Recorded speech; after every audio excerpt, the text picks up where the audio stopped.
Before we begin, make sure to like and subscribe to the channel so you never miss a new story. It was supposed to be the perfect trip. Just me, Riley, and the open road. Our bikes were our freedom. We loved finding places the maps forgot.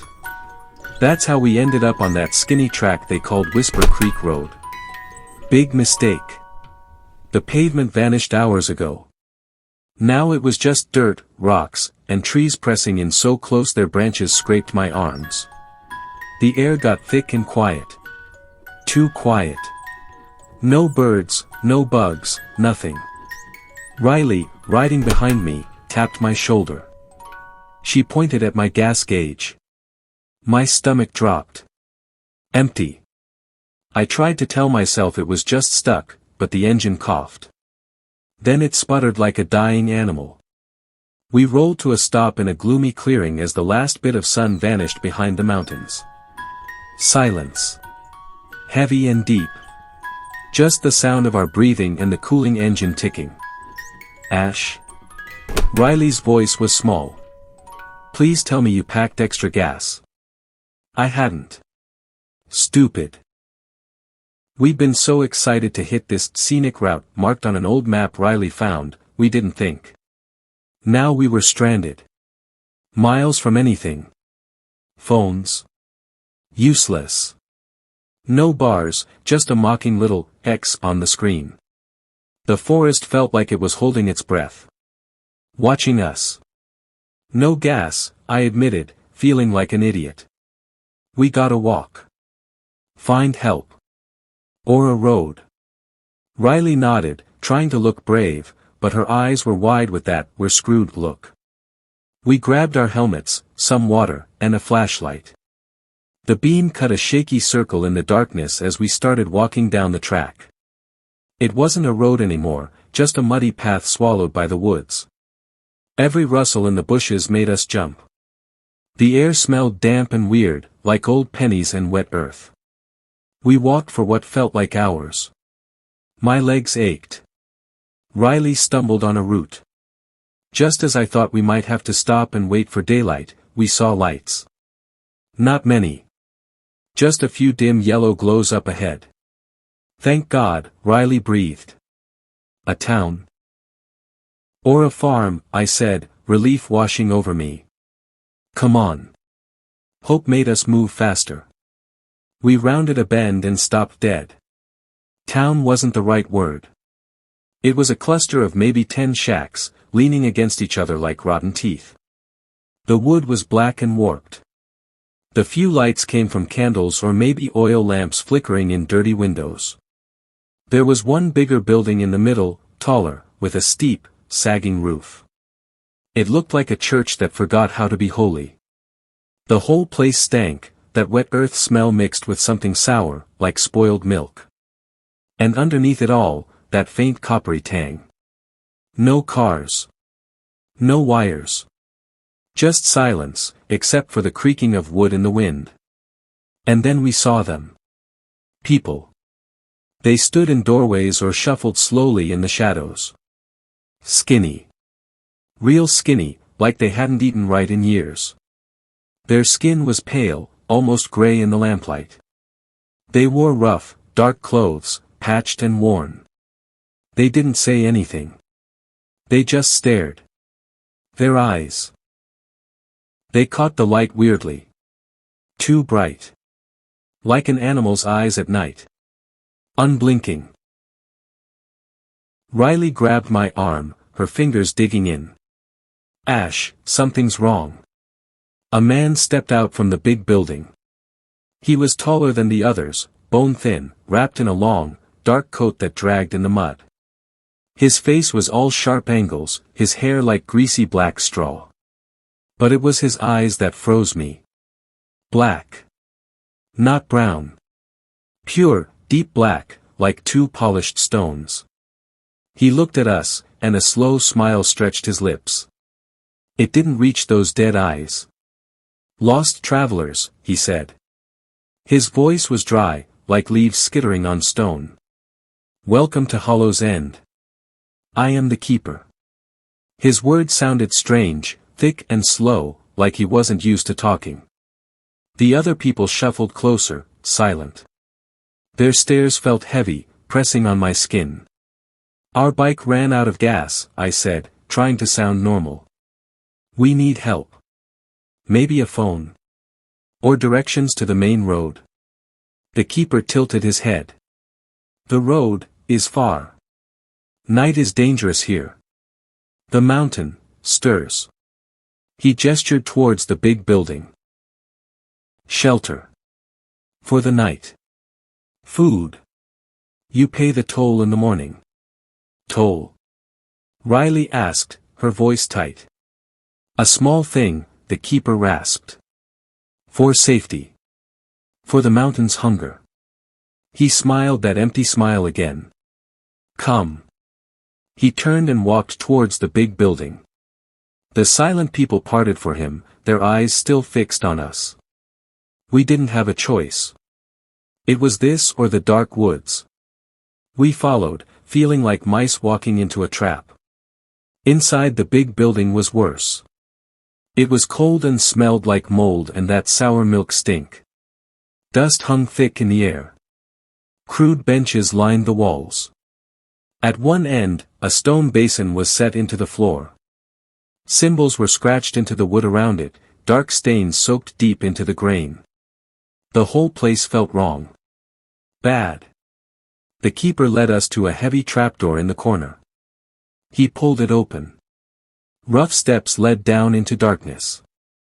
Safe here, he said. Sleep. Food comes. It was a root cellar. Dank, earth floor, stone walls. A single flickering oil lamp sat on a crate. 2 thin blankets lay on the dirt.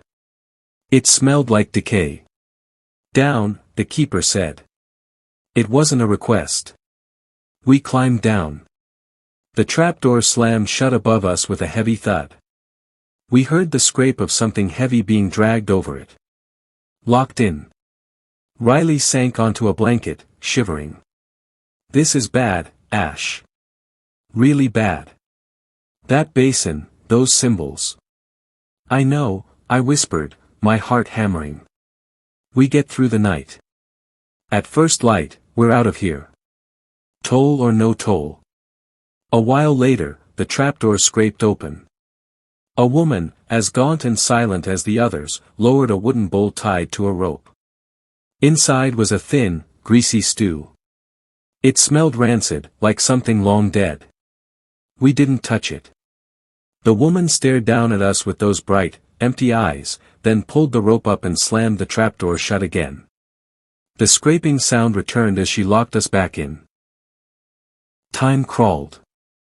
We tried to sleep. Impossible. The cold seeped into our bones. The silence from above felt heavy, waiting. Then, Riley grabbed my arm. Do you hear that? She hissed. I strained my ears. At first, nothing. Then, a low sound. A rhythmic scraping. Like metal on stone. And underneath it, a whimper. A choked-off moan. Fear, cold and sharp, sliced through me. Riley pointed up at the trapdoor. There was a tiny gap where the wood didn't quite meet the frame. She motioned for me to look. I pressed my eye to the crack. The lamp above cast long, dancing shadows. I saw the keeper standing by the stone basin. The gaunt villagers were gathered around him, forming a circle. In the middle of the circle, on the floor near the basin, was a man. He wasn't from here. His clothes were modern, ripped and dirty. He was tied up, gagged, his eyes wide with pure terror, rolling white. The keeper started chanting. His voice was low and guttural, words I couldn't understand. The scraping sound came from one of the villagers. He held 2 crude, black knives. They looked like sharpened stones, dark and shiny like the keeper's eyes. Obsidian. The chanting grew louder. The villagers swayed slightly. Then the villager with the knives stepped forward. He didn't hesitate. He moved with a sudden, jerky speed that made my blood freeze. One knife pressed against the bound man's chest, the other near his open, screaming mouth. It wasn't about killing him. It was about taking something. The knife at the chest made a small cut. The knife near the mouth, it wasn't cutting flesh. It was pulling. The villager made a sharp, twisting motion upwards. Something shimmered came out of the man's mouth and chest. Like pale smoke, but thicker. Like cold breath on a winter morning, but glowing faintly. It writhed for a second. The villager snatched at the air above the man, gathering this shimmering stuff.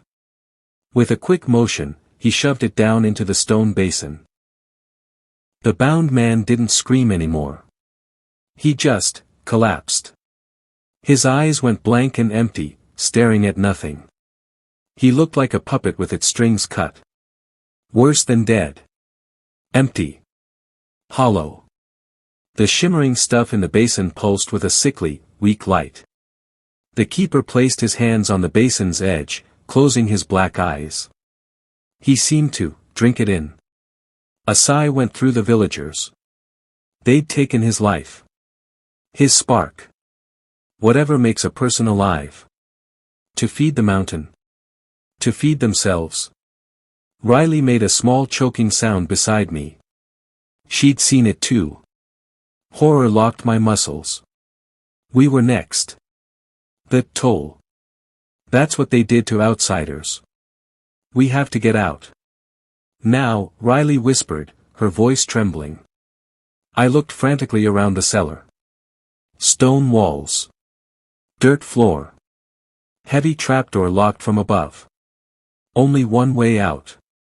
The trapdoor. We had to move it. We pushed against it together, straining with all our might. It was heavy, but it shifted slightly. The scraping noise stopped above. They'd heard us. Panic gave me strength. I braced my back against the steps and pushed upwards with my legs. Riley shoved beside me. With a groan of wood, the heavy weight on top slid away. The trapdoor flew open. We scrambled up into the main room. It was empty except for the basin. The keeper and his people must have taken the empty man somewhere. But we weren't alone for long. A figure stepped out of the shadows near the door. One of the villagers. He opened his mouth and let out a wet, clicking sound. Not a shout. An alarm. Lights flickered in the shacks outside. Shadows detached themselves from doorways. They moved towards the big building. Fast.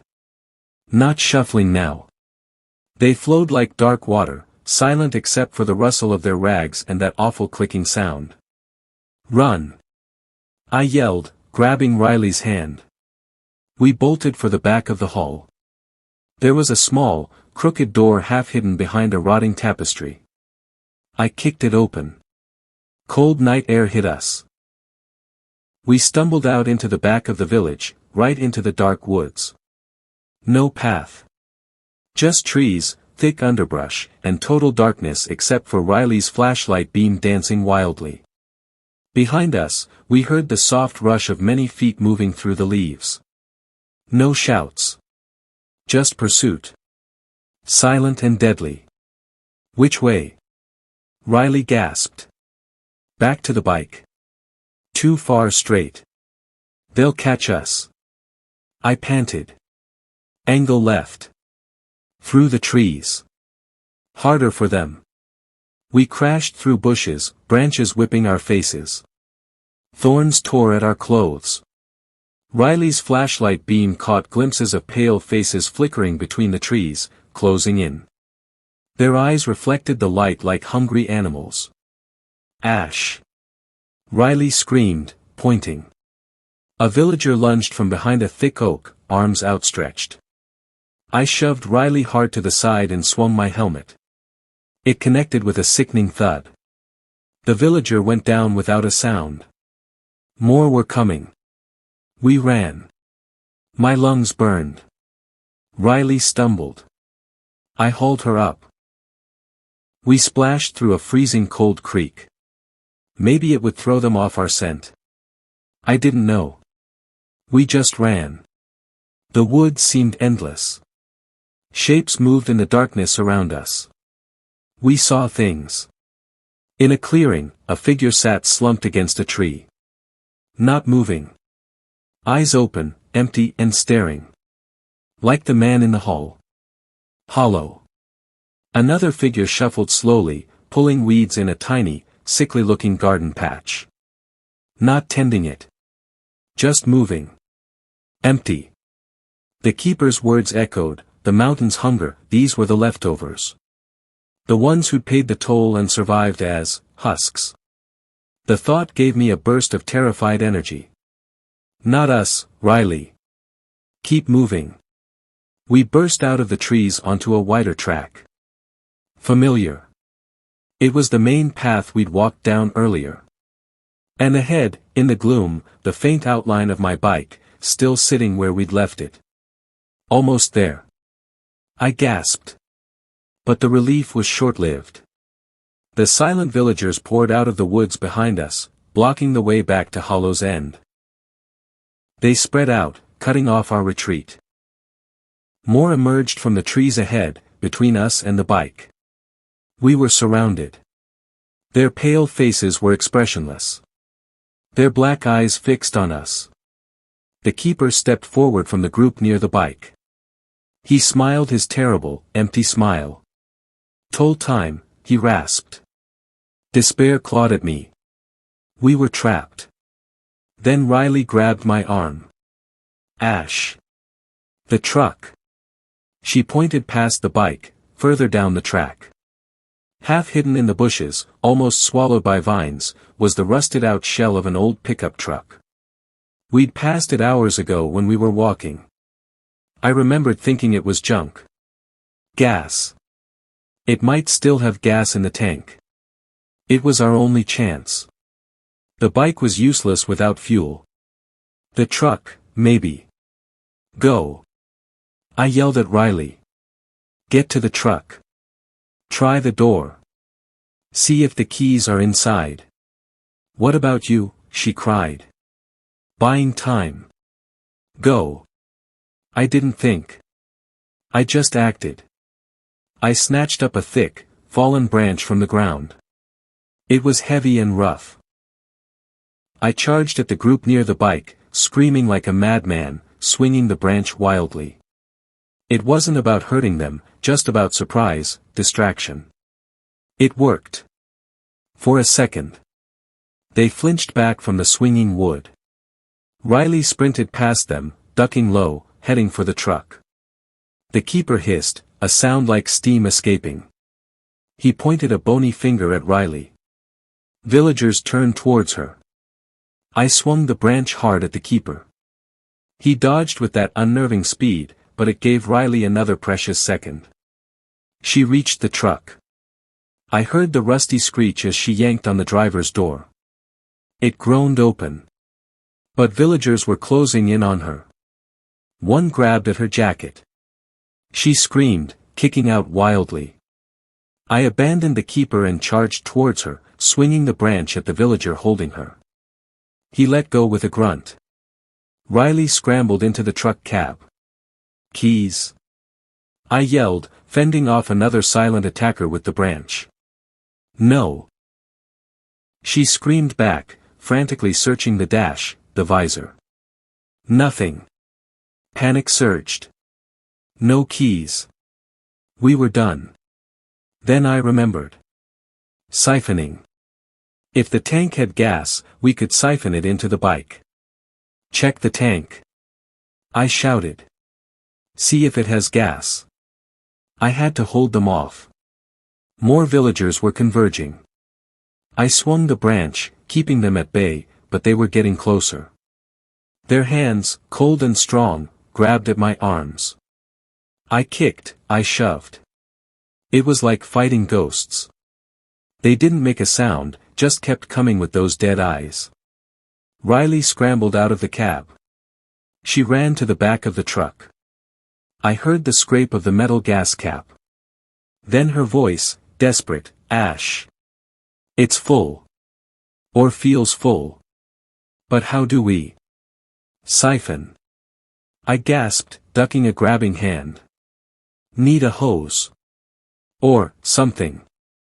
We didn't have a hose. Nothing. My eyes scanned the ground frantically. Mud, leaves, rocks, and then I saw it. Lying half buried near the truck's rotting tire. A length of old, stiff garden hose. Brittle and cracked, but maybe, just maybe. Riley. Hose. By the tire. She saw it. She dove for it, snatching it up as a villager lunged at her. She rolled away, the hose in her hand. She ran towards the bike. I was losing ground. Too many hands. The branch was ripped from my grip. Cold fingers closed around my jacket, pulling me down. Riley. I roared, fighting like a wild animal. She reached the bike. She shoved one end of the stiff hose into the truck's gas tank. She sucked hard on the other end. Nothing. She tried again, coughing. The hose was too old, too cracked. It wouldn't prime. Villagers were almost on her. The keeper was walking calmly towards her, those black eyes fixed. Blow. I yelled, struggling against the hands holding me. Blow into it first. Then suck. She looked at me, confused for a split second, then understood. She blew hard into the hose, forcing air into the tank. Then, before the air could escape back, she clamped her mouth over the end and sucked with all her might. Gas. Dark liquid surged up the hose. She pulled her mouth away just in time, spitting and coughing, letting the gas pour out onto the ground near the bike's tank. She shoved the hose into the bike's filler neck. Come on, she whispered, watching the gas trickle slowly, so slowly, from the truck to the bike. The keeper was only feet from her.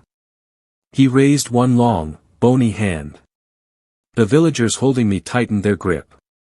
I saw one of them pull out a crude, black obsidian knife. Riley. I screamed, a last desperate warning. She saw the keeper. With a cry, she ripped the hose from the bike's tank, spilling precious gas. She swung the dripping end like a whip. Gasoline sprayed across the keeper's face and coat.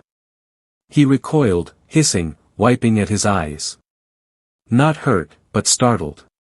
Blinded for a second. That second was all she needed. Riley dropped the hose and leaped onto the bike. She fumbled for the key, still in the ignition. She turned it. The engine coughed. Sputtered. Died. No, she sobbed, twisting the key again. The keeper recovered. He lunged forward. The villagers holding me started dragging me towards the keeper and his knife. Riley stomped on the kickstart. Hard. Once. Twice. On the third savage kick, the engine roared to life. A beautiful, loud, angry sound. The sudden noise startled the villagers holding me. Their grip loosened. I threw myself backwards, tearing free. I scrambled, stumbling, towards the bike. Riley revved the engine, the sound echoing in the silent woods. Ash. Get on. I dove onto the seat behind her. The keeper was right there, reaching for us, his black eyes burning with fury. Riley dropped the clutch and twisted the throttle. The back wheel spun in the mud, throwing up a shower of dirt and rocks. For a terrifying second, we fishtailed. Then the tire caught. We shot forward like a bullet. Gaunt hands snatched at empty air. The keeper stood perfectly still in the middle of the track, watching us go. We roared past him, past the rusted truck, down the dark path. We didn't look back. We just held on and rode. We rode until the gray light of dawn started creeping through the trees. We rode until we hit cracked, but real, pavement. We rode until the gas gauge was kissing empty again, but this time, we saw a real town ahead, a gas station, streetlights, normal people starting their day. We pulled into the station, shaking so hard we could barely get off the bike. We just stood there, leaning against it, breathing in the smell of gasoline and asphalt like it was the sweetest perfume in the world. People looked at us, muddy, scratched, wild-eyed, like we were crazy. We filled the tank. We bought water and greasy food. We didn't talk. We just sat on the curb, eating, watching the normal world go by. Cars honked. A radio played pop music. It all felt too loud, too bright. Too safe. We got back on the bike. The engine felt strong and familiar between my legs. Riley wrapped her arms tight around my waist. We pointed the bike towards home, towards anywhere that wasn't those mountains. We rode for hours in silence. The sun climbed higher, burning off the morning mist. But the cold feeling deep inside me wouldn't go away. The image of that empty man collapsing. The keeper's black eyes. The silence of the chase. Riley finally spoke, her voice muffled against my back. Do you think he's still hungry? The mountain? I didn't answer. I just gripped the handlebars tighter. I focused on the road ahead, the yellow lines blurring past. But every shadow in the trees beside the highway looked wrong. Every quiet stretch of road felt too still. We escaped Hollow's End. We got away. But the woods felt different now. The silence wasn't peaceful anymore. It felt like waiting. And sometimes, in the roar of the engine, I thought I could still hear it. That faint, wet clicking sound. Following us. Or maybe it was just the wind. I hoped it was just the wind. We had gas. We had the road. But we didn't have peace. The mountain's hunger was a passenger now, riding right behind us, breathing cold down our necks. We'd paid no toll. But we knew the price was still out there. Waiting. And the keeper, he knew we got away. He saw us leave. That was the worst part. Knowing he saw us. And knowing things that hungry don't forget.